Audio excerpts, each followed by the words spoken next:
Thomas, Percy and James were looking at the early morning sky. "Everyone's so much happier when springtime comes," said Thomas happily. "Everyone except the Fat Controller," grumbled James. "He seems to be working us harder than ever. I'm tired of these coastal runs." "He just wants everything to be ready for the holidays," replied Percy. "Anyway, salty air makes me all cheerful in my smoke box." "Ha!" snorted James. "It's the countryside that really gets me fired up. It's the only place to be." And he puffed away to collect his fuel trucks from the docks. Thomas and Percy had to take some empty trucks to the scrapyards. As they were shunting their trucks into a siding, they saw an old coach. She looked very sad. "What are you doing here?" "They called me old slow coach and told me I wasn't useful anymore. Now only the mice ride in me." "Well, you may be dusty, but you look in perfect shape." The yard manager appeared. "Come along, I have trucks for you to take away." "Excuse me," said Percy's driver. "Can you tell us about this coach?" "Old slow coach, she's been here for years. She'll be broken up when we find the time," he replied. The engines were most dismayed. "We'll try and help you," said Thomas, but he didn't know how. Meanwhile, James was enjoying himself. "This is the life," he chortled. But he was heading for trouble. One of the fuel trucks was leaking. And suddenly it caught fire. "Help!" cried James.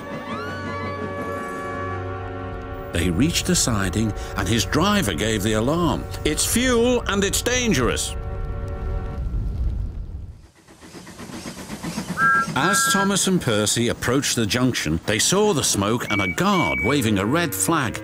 "Sparks from James's funnel have set the fuel trucks ablaze," he called. "The firemen have got things under control, but it's quite a mess." "You said the countryside run got you all fired up, James," said Percy. "But I didn't think he meant it in this way." "Ha!" snorted James. "It was the stupid truck's fault, not mine." "It's safe to proceed now," called the fireman.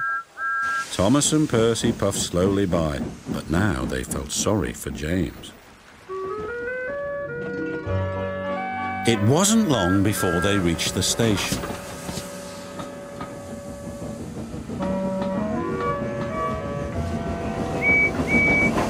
Later, as they were having a long drink at the water towers, they suddenly heard a commotion.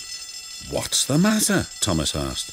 "It's another fire at the workman's hut," replied Thomas's driver. "We'd better see what we can do."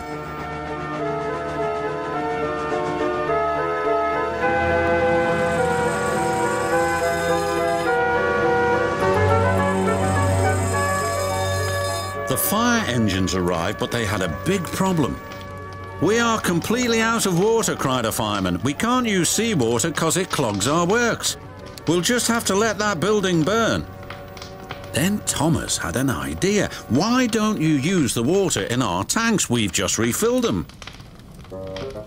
The fireman wasted no time. "You're very clever engines," chuckled their drivers. Soon the fire was out, but the hut where the workmen lived was destroyed. "We'll need to find something to house the men. They can't sleep on the beach," said the foreman. "What about old slow coach? She would be perfect for the workmen." "Comfy too," added Thomas. "What a good idea, Percy," said his driver. They phoned the Fat Controller, who agreed. "She'll be spick and span by the time you collect her." And she was, and very happy too. "I can't thank you enough," she said. "I feel splendid." The engines buffered up to her, and she set off happily for her new home. Everyone agreed there was nothing old or slow about Coach, and she will always be really useful indeed.